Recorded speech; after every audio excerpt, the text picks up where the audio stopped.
Guys, welcome back to my channel and this is Kiran. I know मुझे बहुत सारे videos upload करने थे सीसैप से related, but I couldn't because मेरा शेड्यूल थोड़ा बिजी चल रहा था। बट आज थोड़ा टाइम मिला तो मुझे लगा कि ये वीडियो जो मैं बनाने वाली हूँ ये बहुत ज़रूरी है उन सभी स्टूडेंट के लिए जो लोग ऑलरेडी एडमिशन ले चुके हैं दिस ईयर 2020 में या फिर लेने वाले हैं सीसैप राउंड होने के बाद। तो बेसिकली इसमें क्या हो रहा है कि बहुत सारे स्टूडेंट लोग एडमिशन नहीं ले पा रहे बिकॉज अगर आप फीस स्ट्रक्चर देखोगे कॉलेज का तो 1 लाख 1.5 लाख 2 लाख ऐसा है, बहुत ही ज़्यादा है। अगर आप एग्जांपल ले लो बीआईटी मेशा का ही मैं कंसिडर कर रही हूँ तो अभी फ़िलहाल वो 1.5 लाख पे चल रहा है पर सेमेस्टर। तो अगर आप सब कुछ लेके चलो तो 1.5 लाख से 1.25 लाख के बीच पर सेमेस्टर खर्च होने वाला है। तो ऐसे में इतने सारे पैसे का इंतज़ाम कर पाना, बहुत सारी चीज़ दिमाग में रहता है। एजुकेशन लोन ले या फिर पेरेंट्स कैसे इंतज़ाम कर पाएंगे इतने सारे पैसे। तो देखो, इट्स ट्रू कि आजकल का एजुकेशन बहुत ही महंगा हो गया है, बट महंगा होने के साथ साथ जो गवर्नमेंट है, इंडियन गवर्नमेंट बहुत सारे स्कॉलरशिप प्रोवाइड करती है। तो क्या होता है, आपको अगर फर्स्ट ईयर में करेक्ट टाइम पे अगर पता चल जाए कि कब स्कॉलरशिप भरना है, अगर डेडलाइन के बाद अगर आपको पता चला तो कोई फ़ायदा नहीं। तो इसलिए आपको डेडलाइन से पहले पता होना चाहिए कि आपको स्कॉलरशिप भरना है। तो कुछ कुछ स्कॉलरशिप ऐसे होते हैं, अगर आपने फर्स्ट ईयर में स्कॉलरशिप नहीं भरा तो सेकेंड ईयर के लिए भी आप अप्लाई नहीं कर सकते हैं उसको, क्योंकि आपको पहले फर्स्ट ईयर में अप्लाई करना पड़ता है, फिर रिन्यू आप second third and fourth year में कर सकते हो। तो वैसे ही कुछ स्कॉलरशिप है, हाई एजुकेशन के लिए है। क्लास 12 के बाद अगर आप कहीं पे एडमिशन ले रहे हो कॉलेज में तो यहाँ पे मदद होगी। तो आप यहाँ पे देख सकते हो, ये scholarship.government.in ये वेबसाइट है। ये ऑथेंटिकेट वेबसाइट है, नेशनल स्कॉलरशिप पोर्टल आप यहाँ देख सकते हो। Ministry of electronics and information technology, government of India. तो ये इंडियन गवर्नमेंट का वेबसाइट है एंड इस पे आपको सारे सेंट्रल से रिलेटेड या फिर स्टेट से रिलेटेड जितने भी स्कॉलरशिप्स है आपको सारा इन्फॉर्मेशन यहाँ मिल जाएगा। तो ये इसका जो लिंक है मैं डिस्क्रिप्शन में भी दे दूँगी, तो आप इसको देख लेना। तो देखो, इस वेबसाइट में ये जो scholarship.government.in वेबसाइट है, इसमें सारे कैटेगरी वालों के लिए स्कॉलरशिप अवेलेबल है। ये अलग बात है कि आपको जितने भी एलिजिबिलिटी क्राइटेरिया है स्कॉलरशिप फॉर्म भरने का वो सब फुलफिल करना होगा। इनकम कैप होता है, आपको एक परसेंटेज कैप होता है। आप देख लेना जितने भी स्कीम्स हैं, जैसे अगर आप यहाँ देखो सेंट्रल स्कीम्स का, तो फिलहाल मैं अभी 2 टॉप मोस्ट स्कॉलरशिप के बारे में बात करने वाली हूँ। एक है एससी कैंडिडेट के लिए, दूसरा है एसटी कैंडिडेट के लिए। तो अगर आप यहाँ देखो तो सेंट्रल स्कीम्स दिख रहा है ना, तो यहाँ पे ये थर्ड वाला देखो, ministry of social justice and empowerment. तो ये वाला जो है एससी स्टूडेंट्स के लिए है। एंड आप यहाँ देखो, ये जो क्लोजिंग है आप 30 नवंबर तक ही इसको भर सकते हैं। एंड इसका जो गाइडलाइंस है एंड एफएक्यू जो भी आप जानना चाह रहे हो पूरा अच्छे से पढ़ो। आप लोग अप्लाई कर सकते हैं अगर आपने किसी कॉलेज में एडमिशन लिया है तो। एंड यहाँ पे ध्यान से देखो प्लीज़, स्कीम क्लोजिंग डेट है 30 नवंबर एंड जो भी डिफेक्टिव वेरिफिकेशन होगा 15 दिसंबर तक हो जाएगा। फिर इंस्टीट्यूट वेरिफिकेशन भी 15 दिसंबर तक हो जाएगा। तो इसका एक प्रोसेस होता है, पहले आपको ऑनलाइन भरना है, उसके बाद जो भी आपने ऑनलाइन फॉर्म भरी हो नेक्स्ट प्रोसेस इंस्टीट्यूट वेरीफाई करेगा। तो जैसे आप एडमिशन ले लिए हो या लेते हो जिस भी इंस्टीट्यूट में, आप वो चेक करो कि आपका इंस्टीट्यूट एनएसपी के अंडर आता है कि नहीं आता है। एंड अगर आता है तो आप अपने कॉलेज के स्कॉलरशिप सेक्शन से कांटेक्ट करो, कम्युनिकेट करो, चाहे मेल के थ्रू हो या फिर कॉल के थ्रू हो, आप कांटेक्ट करो एंड उनसे इंस्टीट्यूट वेरिफिकेशन का प्रोसेस पूछो, क्या कैसे करना है, आपको पोस्ट करना है या फिर ऑनलाइन हो जाएगा। पूछ लेना, अच्छे से जान लेना कि कैसे क्या क्या करना है। तो अगर आप ये एससी स्टूडेंट का देखो तो थोड़ा सा गाइडलाइंस देख लेते हैं, एक ओवरव्यू दे देते हैं। ये जितने भी चीज़ें हैं, ये देखो, ये 2020-21 के लिए है, मतलब दिस ईयर के लिए है। एंड अगर आप यहाँ पे एलिजिबिलिटी देखो तो बस इतना है कि आपका जो फैमिली इनकम है वो 8 लाख से नीचे का ही होना चाहिए। तो ये सबसे पहला क्राइटेरिया है। ऐसी स्कॉलरशिप में सबसे पहला क्राइटेरिया होता है कि आप कैटेगरी आपका एससी हो। सेकंड, आपका जो इनकम है वो 8 लाख से कम हो, ये एससी स्टूडेंट के लिए है। अच्छे से पढ़ लेना, फिर उसके बाद अप्लाई करना। तो ये 2 क्राइटेरिया तो मैंने बता दिया। एंड नेक्स्ट है ये कितने लोग अप्लाई कर सकते हैं, मतलब कितने लोगों को ये मिलेगा। ये 4.3 में देख सकते हो ना, तो ये लगभग 4200 स्टूडेंट को मिलेगा। तो ये तीन इंफॉर्मेशन आपको मिल गई।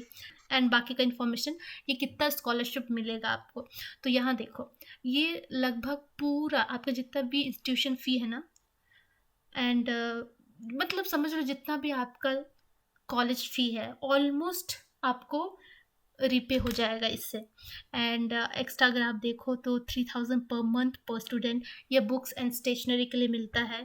ये अलग से ये ट्यूशन फ़ी एंड अदर जो नॉन रिफंडेबल चार्जेस है ना, इसके अलावा ये सब चीज़ें मिलती है। 3000 पर मंथ मिलेगा बुक्स एंड स्टेशनरी के लिए, फिर 5000 per month, sorry 5000 per annum मिलेगा स्टूडेंट को। एंड आपको फर्स्ट ईयर में पहली बार आपको एक लैपटॉप एंड प्रिंटर भी मिल सकता है। डिपेंड्स करता है कि आप क्या चूज़ कर रहे हैं, अदर एक्सेसरीज, लैपटॉप या कंप्यूटर या फिर यूपीएस प्रिंटर, जो भी आप सेलेक्ट करना चाहें। लेकिन उसका कैप दिया हुआ है कि वो 45,000 पर स्टूडेंट के लिए ये दिया हुआ है। तो ये है। तो बाकी सारी चीज़ें अच्छे से पढ़ लेना। एंड कैसे अप्लाई करना है, क्या अप्लाई करना है, ये पूरा डॉक्यूमेंट पढ़ोगे तो समझ में आ जाएगा। तो ये तो रही एससी स्टूडेंट के लिए। तो अब बात करते हैं एसटी स्टूडेंट के लिए। तो एसटी स्टूडेंट के लिए सेंट्रल स्कीम्स में ही आप जाके देख सकते हो, मिनिस्ट्री ऑफ ट्राइबल अफेयर्स, ये दिख रहा है ना। तो यहाँ पे ये एसटी स्टूडेंट के लिए है, हायर एजुकेशन के लिए। तो गाइडलाइंस में जाके देखते हैं। तो एसटी स्टूडेंट के वो भी यही है कि आप एक बार ये जितने भी पीडीएफ है ना पूरा पढ़ लेना। 35 पेज का है मानते हैं, बट सब कुछ नहीं पढ़ना होगा, लेकिन आपको जितना चाहिए वो तो प्लीज़ पढ़ लेना। तो हम लोग देख लेते हैं ये क्या क्या क्राइटेरिया है, एलिजिबिलिटी है। तो अगर हम लोग बात करते हैं तो सबसे पहले एलिजिबिलिटी की बात करते हैं। तो यहाँ पे इस डॉक्यूमेंट में ना दो चीज़ है जो कि कंफ्यूज बहुत करता है। एक फेलोशिप है एंड स्कॉलरशिप है। तो फेलोशिप समझ रहे हो जो भी है, MPhil, PhD, post graduation level के ऊपर का है। तो ये नहीं देखना है, जो लोग पोस्ट ग्रेजुएशन कर रहे हैं वो उसके लिए है, बट 4.1 फर्स्ट ईयर वालों के लिए नहीं है जो लोग 2020 में एडमिशन ले रहे हैं। तो तुम लोग यहाँ पे देखना 4.2 ये स्कॉलरशिप है तो एसटी स्टूडेंट के लिए। तो इसका देख लो, जो कैप है फैमिली इनकम का कैप, ये 6 लाख पर एनम होना चाहिए तुम्हारा फैमिली इनकम। तो ये सबसे पहला क्राइटेरिया है। पहला तो एसटी स्टूडेंट होना चाहिए, उसके बाद तुम कॉलेज में एडमिशन लिए हो, उसके बाद है 6 लाख पर एनम होना चाहिए फैमिली इनकम या उससे कम। उसके बाद हम लोग देखते हैं क्या प्रोसेस है। इट्स लाइक जितने लोग भी भरेंगे उसमें एक नंबर ऑफ स्टूडेंट्स को दिया जाएगा। तो नंबर ऑफ स्टूडेंट्स देख लेते हैं कितने लोग को दिया जाएगा। तो यहाँ पे दिया हुआ है ये फिर ये मत देखना, ये स्लॉट ऑफ फेलोशिप है। तो ये फेलोशिप्स 750 लोगों को मिलेगी। तो तुम्हें देखना है 6.2 स्लॉट्स फॉर स्कॉलरशिप, तो ये मिलेगी 1000 स्टूडेंट को।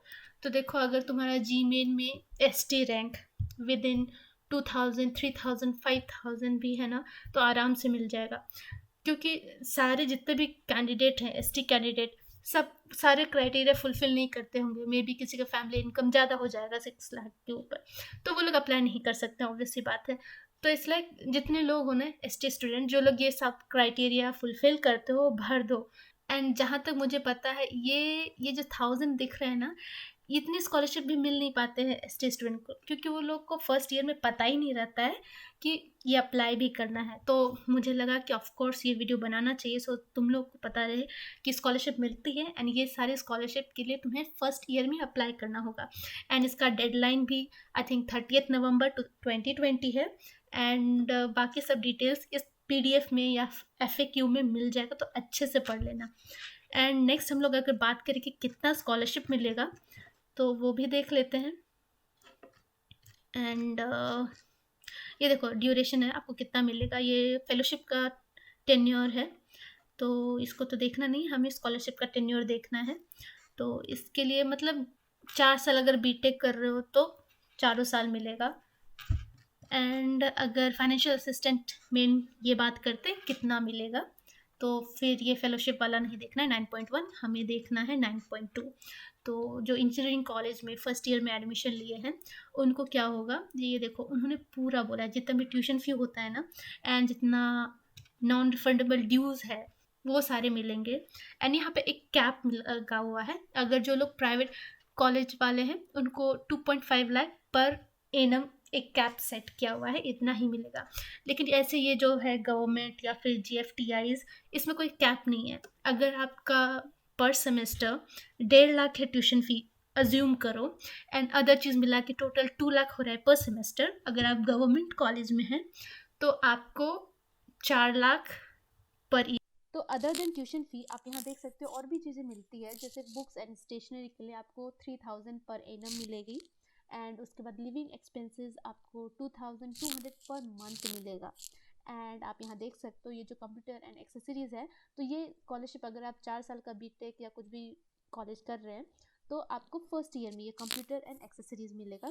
तो आपको यहाँ पे दिया हुआ है, आपको कंप्यूटर लेना है, डेस्कटॉप लेना है, मतलब लैपटॉप लेना है या अदर एक्सेसरीज लेना है, आप कुछ भी ले सकते हो, लेकिन उसका जो टोटल होना चाहिए वो 45,000 से कम होना चाहिए। तो ये इस बात का ध्यान रखना। ये तो रही बात एसटी स्टूडेंट का, एंड उसके बाद हम लोग बाकी स्टूडेंट की बात कर लेते हैं।